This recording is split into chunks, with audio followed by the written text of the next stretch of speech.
Hi, and welcome back to Book, Stage and Screen. You're here with Sam and Gordon, and we have the wonderful Katrina Fleming, a local girl. We love our locals coming in, so welcome. Thanks for coming in. Thank you for having me. It's the very first time I've been to Win FM. Well, it is a powerhouse in the West. So that is incredible. It will not be your last, the penetration I'm sure. of Win FM. Sound of the West. Gordon loves saying that as if anybody's like, oh, yes, indeed, it is. Yes, well, it's our slogan here. Now, your company, Finer Films, had a wonderful film, Canopy, out a couple of years ago, yes? That's correct. Yeah, which I can tell you is available on iTunes and other good streaming services. Yes, and JB Hi-Fi. Oh, fabulous. There you go. So tell us a little bit about that film. Canopy is set in World War II on the day the Japanese invaded Singapore, much to the surprise of the British Empire. Yes. And it really surprise, we're here. And it follows a 14-hour period from when our airman, played by Khan Chittenden, is basically shot down, and the Japanese army know he's somewhere there and are trying to find him. Oh. Of course, he's frightened. He's young. He's from the country, and suddenly he's in a foreign country, doesn't speak any of the languages that are there in the jungle, and comes across a volunteer soldier who's with the Dal Force, and which was the volunteer army from Singapore. Right. And so the two of them, without having a common language, try and help each other survive. Oh, great. It's very intense, very suspenseful, and beautiful cinema. Yes. I think it was described as Gravity in the Jungle, the film Gravity. Yeah, Gravity on the ground. Yeah. Gravity on the ground. We came out the same year as Gravity, and so it was quite delightful that we didn't have to fight people's comprehension of the film, because we could just say, it's like Gravity. It's that intense experience of being a fish out of water, where you are alone and stranded and have to survive. But on the ground. In fact, our reviews were amazing. I was very happy with all of the reviews, and Khan Chittenden was very happy that people were comparing him to Matt Damon. Yes, as you would. They look alike. It's the sequel, really, isn't it? They've landed on the ground. So Gravity's up in the air and now they're down. In 1942. Yes, bit of time travel in there. Hopping in there. And it travelled around film festivals and awards and... Look, we're still doing festivals. Yeah, great. We've got another one in a couple of weeks in Tasmania. It's the success of the film's ridiculous. Great. Wonderful for us. The very first festival we got into was Toronto in 2013. Yeah. In the first week of Toronto, and it was totally sold out. Our sales agents tried to manage our expectations. Look, maybe 2 or 3 people will come. You know, it's an unusual film. There's no talking in it. It's a very unusual artistic film, so just be prepared. Because we got there and there was packed and people couldn't get in. 30, 40 people got turned away to every single session, and our PR company and Screen Australia and Film Vic all helped get audiences there. So we were shocked. It was the hit, the unexplained hit of the 2013, and that literally sold the rest of its festival season, because you don't have to do much work once that happens. They invite you to festivals. So our director and writer, Aaron Wilson, had a very nice 18 months of being shouted, travelling all around the world to all the big festivals. Woo-hoo. The very last one we did was Cannes. So if you start at Toronto and end at Cannes, it's pretty good. Done nicely. Wow. Hasn't made us any money. It's literally a commercial flop. But creatively and artistically, we've won lots of awards, lots of acumen, got managers and a agent in LA, and so ticked all of the right boxes for our careers. Beautiful. And talking of LA, tell us about how you got to LA and what you found there. Wow. It's your life story up to this point. Pretty much. No one ever knows what a producer does, right? Yeah. And so pretty much we are the boss, and we make the film happen and get all the money and all the stress. And then when the festivals come through, they invite the director to go to do the big whirlwind tour, because he's the star. And the producer gets nothing. So I thought, well, I've got to make this work, because you're only this hot on your first film once. Yeah. And so I worked out, what do I really want to do? And I am a musicals girl. I love all the big films, growing up on all the big MGM films and everything. And I thought, I've always wanted to be in Hollywood. I've always wanted to see how the studio system worked. And so I acknowledged in myself that for my career, my next step, I needed to get back on track to focus more on family comedies, and hopefully musicals if I can slot one into my future career. And the only way to do that was to go to LA and learn about it. So I called up my agent and all my team in LA, asked all the important people, who is the least sharkiest shark in the shark tank of LA?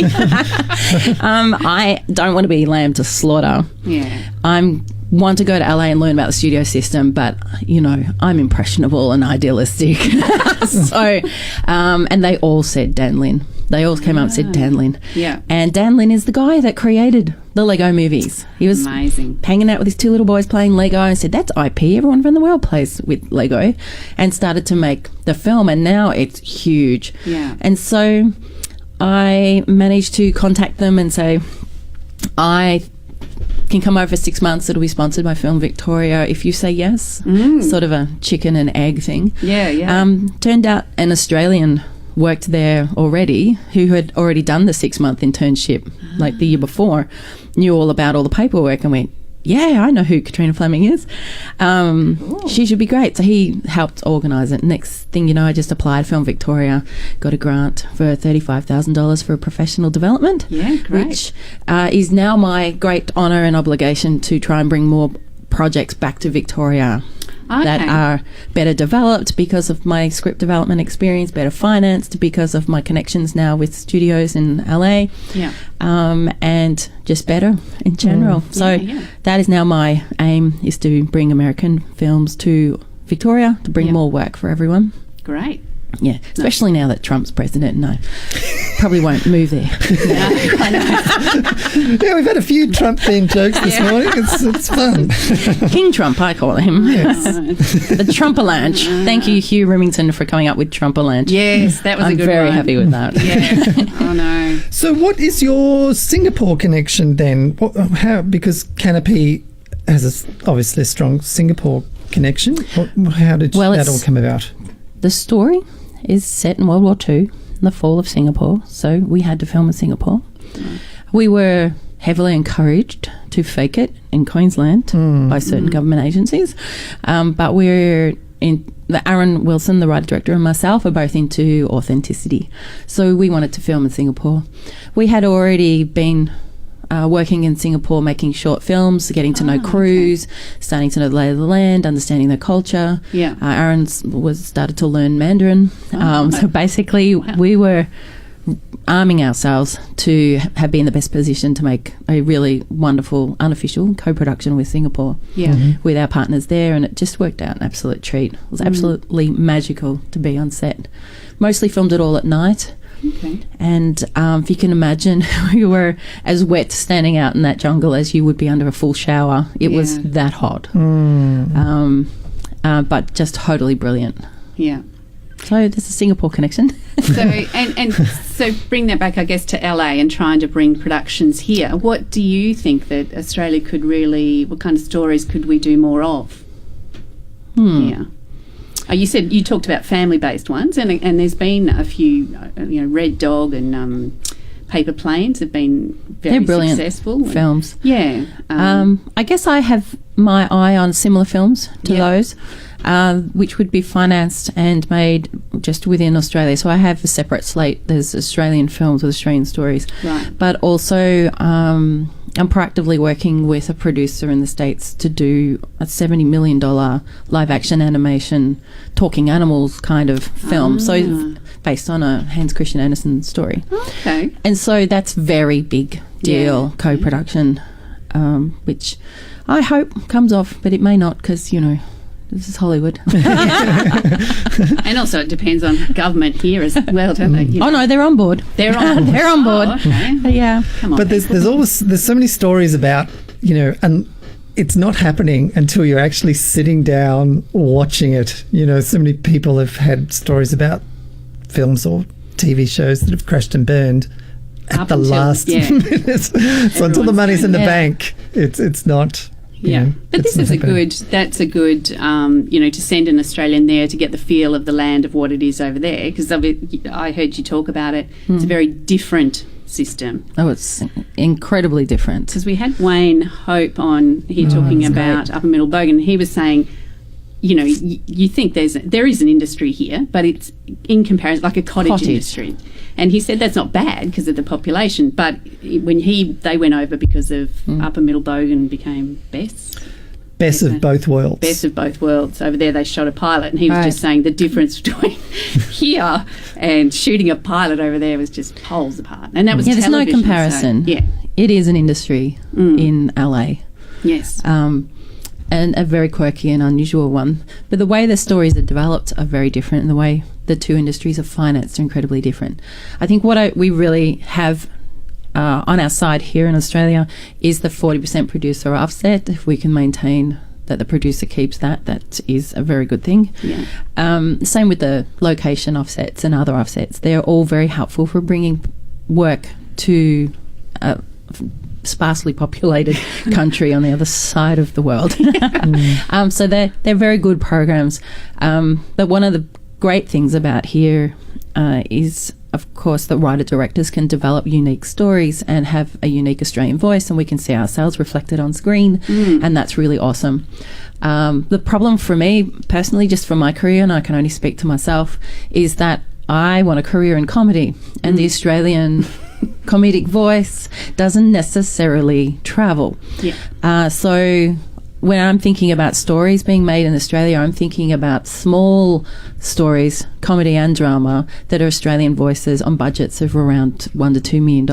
Yeah. And when I'm thinking about comedy and mainstream films in the States, we're looking at around $10 million for a tiny film, $20 million for a small film. Yeah. And, yeah. Or the $100 to $200 million film. There's nothing in the middle. Yeah. Yes. And that's where the Lego film sits. Right. So it's a very different way of developing story. When it comes to the States, with big studio films, the director might be the last person hired on the gig, and fired and hired and fired and hired. But the producer, so in this case Lynn Pictures or Dan Lynn, will come up with an idea, develop it in-house with people who have got 10, 20 years experience just developing lots of stories. They'll come up with story beats as to how it will work. Talk with the studio, and the studio will put their input in, and they'll massage and work it until it absolutely ticks off all the boxes and is polished, and that's before it's even written. And then they'll look at the right writer with the right voice, or several writers, to have a crack at a first draft, and then they'll continue along those lines. So it's very, very well developed and paid for by the studios themselves. That was really interesting when you mentioned that. First look deals, they're called. And also I remember you saying that, something wasn't working, so they brought in like the crack team to come in, and they just put them in this room for 2 days or something, and all these post-it notes or something. You saw that? Yeah, if something's not quite working, though, we'll bring in another team. One person, but generally it's two people. Most writers in the States work with someone else. Right. To bounce off the ideas and get a little crazy together. Or one is better at dialogue and one's better at atmosphere, tone and story. It just depends. It's quite different. But for comedy, it's definitely better to have two writers working together. Just make sure it's funny. So if no one else laughs in the room, what is the point of putting it on the page? But the first look deal basically means a studio such as Warner Brothers will be paying between $1 and $5 million for that producer to run their business, to hire their staff, to pay for Christmas parties, like literally operate their business. With no obligation for them to actually deliver a film. And that is just crazy. Because you imagine someone, giving you $4 million and saying, please come up with some great story ideas for your own radio show. And you don't even have to be good, obviously people want to be good and want to be delivering. So what they'll do is they'll go to their studio that's paying them, like Warner Brothers, and come up with all these great ideas. Say, we've got 20 ideas today. We're going to pitch them. So they pitch all the 20 ideas and the studio go, yes, no, maybe. And then they'll walk away and develop the ones that are yeses, and keep developing those. And if they're lucky, they'll make one film a year. Wow. If they're lucky. Yeah. And then they don't have to make a film. They don't lose their cash cow if they fail. Yeah. But they do get paid again when they have a successful film go through the studio, and they still get their back end, they still get their percentage points, they still get money constantly. Wow. You know, the checks still coming in for the Lego movie are amazing. I'm sure it's the same for finer films. That's hilarious. How many scripts do you think, when you were over there in LA, how many scripts do you think you read roughly, if you had to guess? Well, I am in the habit of printing them out, so I had a stack. So I took photos of my stack growing. But I think probably around 40 scripts. But then there was probably about 20 novels that I read, especially YA novels. And sometimes we got straight from the publisher before it even been printed, the really hot novels would come out to everyone in Hollywood in the same day, and you had to get back to them within that day. So it was like speed reading a novel, you know, to say, I really hope this is the next Hunger Games, you know, that this is going to happen, because it's very competitive. And that's before a book's even been printed. You know, it's when the agents say, we've got the most amazing story that the YA market are going to go nuts for, and then there's a bidding war, and it all happens. And so basically the film rights and the book, you know, all stitched up before the public's read the first page. So there was probably about 20 of those as well. And then there was a whole bunch of other things. You know, I got to read a lot of Stephen King short stories to see if they were could be developed into something bigger, because we had a contract with his agent. Then there were a lot of short films that we got to watch as well. Like there were quite a few that I remember were had won short film competitions. Mostly they were science fiction, and so we'd watch them and see if the director had the chops to be a feature director one day within the studio system, or if the story was right, or if the character was right. And sometimes they just go, right, we need to shake the tree. Everyone just come in with some crazy ass ideas, and we'll just pitch to each other, and it might just be a newspaper article or a character that you read, or something off a podcast. Podcasts and YouTube are really big arenas for new stories. So you don't have to actually have a full story. You just need to have a really amazing character that you can build a world around, or a really popular person who's got, you know, 20 million YouTube followers, where they can try and work out, how do we monetize this into into film and television. So the idea is, you know, so it's not just how many scripts, it's just kind of this part of my learning was to realize how very wide all these ideas because the theme of our show, Book, Stage and Screen, is we talk about how something starts off as a short film, which then becomes a feature film, which then gets turned into a novel, and becomes a musical down the track or something. You know, there's so many examples. So basically what you're saying from what you were doing is that's kind of correct. That is absolutely correct. That's how it works. In fact, there are a lot of films that start off with a little short film or a sample scene for what they're doing. So now, it used to be in the old days, I've screened Australian Film Victoria, where they would encourage up-and-coming filmmakers to make a really cool short film, and the short film would be an entity in itself and enjoyed, and that's the end. And then they go, okay, start developing your feature script. But it's not that case anymore. Now what they want you to do is have the feature film idea or script already done, and then make a short version of that. Like Saw was before it became a feature, like Animal Kingdom was before it became a feature, and a whole bunch of other films. It's truly amazing how many films were some version of a short film, but it's a sample. It's a sample of, like, proof of concept of what can actually work, and it's proof of concept of the actors and the crew, the DP, the style of, like, everyone's job is an audition in a proof of concept. And most famously, of course, being Deadpool. recently. Yes, you showed us that. Yeah, it's great. That's sort of proof of concept. I haven't even seen Deadpool, but I'm like this. Oh, I have 4 members in my family who tell me lines from it every day. And yeah, yes, it is R-rated. Our youngest child didn't see it. Oh, that's true. That's true. Remember, it's R-rated. Yeah. So what if people are wanting to approach you with something? Is that on the cards? Should they be making a YouTube Proof of clip concept and send sending it that to you, or should they be sending a script to you, or their novel to you? What should they be doing if they want to get you on board, get that magic touch? Well, see, this is where it gets tricky. Sounds encouraging. Yes. The reason why the writers can send scripts in the LA system, the reason why the writers can send scripts through to a producer is because they go through agents. And so there is proof that those scripts were vetted for quality and for voice and style, because each company has a different voice. And so they don't want to see all scripts from all around the world of all different genres. Particularly like Lynn Pictures want to see films that are male-driven as a hero story with an irreverent tone and a happy ending. And so they don't want to see anything else. They just want to see things that fit the Lego movies and the Sherlock Holmes movie style of male smart-ass voice, that kind of thing. That's what they're looking for. So they don't want scripts from everywhere. They'll have them come through agents so that have been vetted already, and then they'll read them and give them an answer, and it's very formal, official, and it's all documented. If they ever got scripts, which sometimes came through from very ingenious and determined writers, we weren't allowed to open the email. We just had to delete it. Yeah. Because there's legal situations that come up with stories being stolen or whatever. Yeah.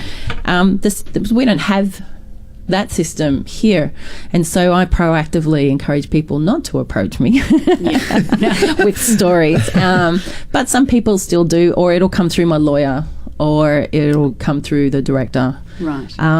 Or like at the moment, I'm proactively looking for a particular story, which I'm about to send out into the wide world to say this is what I'm looking for. So then I will accept those. Okay. But then, can you give us can you break that here, or? A world exclusive. Exclusive. I don't mind. I can do that. I'm actually looking for stories that are set in one location, preferably a house or a room or something like that, with very minimal cast that can be filmed within a week on a low budget. So, and it needs to be niche. So it'll either be a horror film or an LGBT story, or what I would prefer, I'd really love to pick up a one-act play that was just really, really well written, that you could have within one space. Because I have an offer from a collective of filmmakers in Los Angeles to make a film almost for free. We'd have all the cameras and all the lights and everything that I need, for highly discounted. For the first 2 or 3 days will be free. The rest I'll have to pay for. And that opportunity doesn't come up very often. And so I'm proactively trying to find the best story for that. I've found a lot of really terrible stories and mediocrity, but that one amazing idea just hasn't come yet. I just had a meeting about it last night, so that's why it's on my mind. We've decided to have all my writers collectives, awesome people come together for a weekend and just spitball ideas. Yeah, great. The hardest thing to find in a great script is a brilliant idea. But you said horror, but you're also comedy. What are you, if you had to, you're not really nailed down on one genre as such. You're happy to look at a wider range.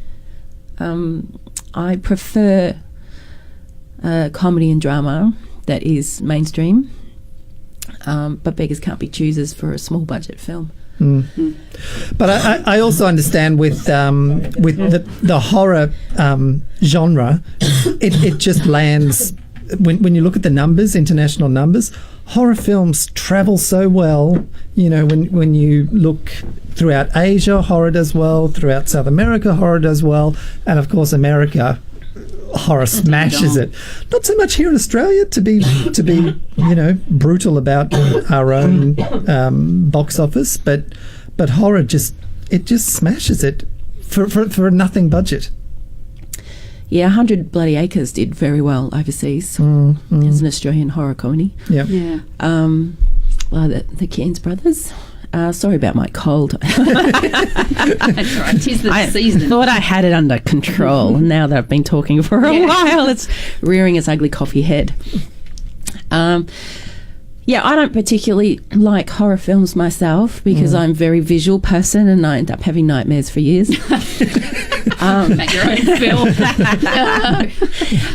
So I have avoided it, but horror is one of those genres where it doesn't matter how bad it is, people will buy it and watch it because they're aficionados. It's a cult almost. So there will always be an audience for a horror film. Yeah. Especially a very good horror film. And even if it's horror thriller like The Babadook, that would be awesome. There you go, people. Goodness sake, we can't put it on a platter anymore. But you've also got your own crack team of writers, you said, working on it. So Yes.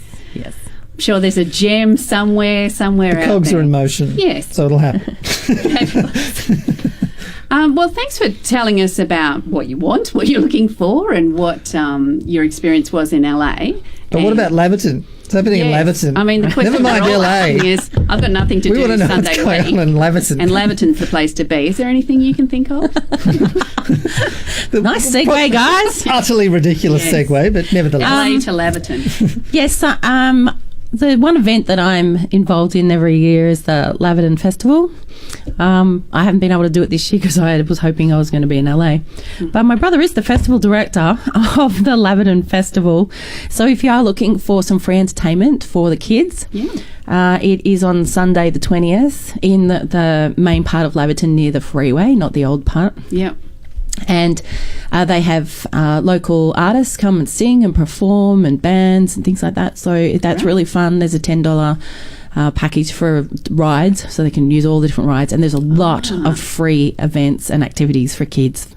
And it's a really good day. So it goes from 11 till 4, so it's kind of a lunchtime thing. Yeah. And there's definitely be sausage sizzles happening, show bags, things like that. So if you're looking for something to do that's free and encourages the community of Laverton to grow, I'd go to the Laverton Festival on Sunday the 20th. Great. Well, there you go. Beautiful. And are you doing any more talks? Anything else to encourage people to do something? Creative. Anything?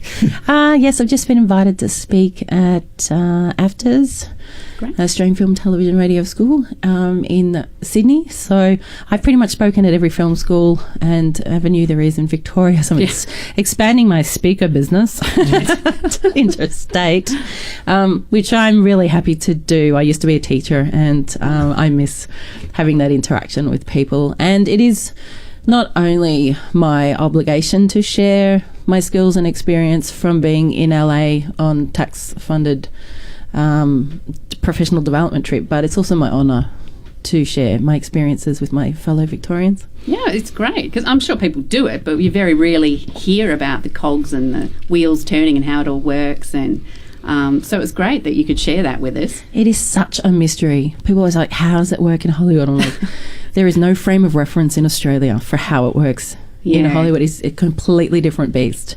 But my aim was always to make a bridge between Australia and LA, not only for my understanding, but for my projects and for future projects for Australia, especially since we do have an official co-production treaty with the States. Fantastic. And they are our friends. Still, I hope. They are. We'll see. Sure they are. Well, thanks so much for coming in and talking to us. Good luck with the new project. Well, you have to come back and tell us all about it when it happens. And don't forget the Laverton Festival. That's the big one coming up in the calendar. And improv? And improv, yes. We should mention you're about to start improv, so... Yes, I do have a musical theatre background and I was wanting to do something fun for myself, but I have no time to learn lines or do rehearsals. Improv sounds perfect. So doing the conspiracy musical improv group is just awesome. And they have shows. I have like 3 or 4 shows every night, Thursday through to Sunday. Beautiful. At Myers place in the city. If you know the Loop Bar, it's on top of the Loop Bar. Yep. And they're about 50-minute type shows. So Conspiracy Improv is the place to be if you want to do improv. And you'll see Katrina in all her glory. Fabulous. Some glory. But don't bring scripts. That's And slide it onto her while she's on stage. For God's sake, writers. All right, well, thanks again, and we'll talk to you soon about your new projects. Thank you for having me. It's been a delight.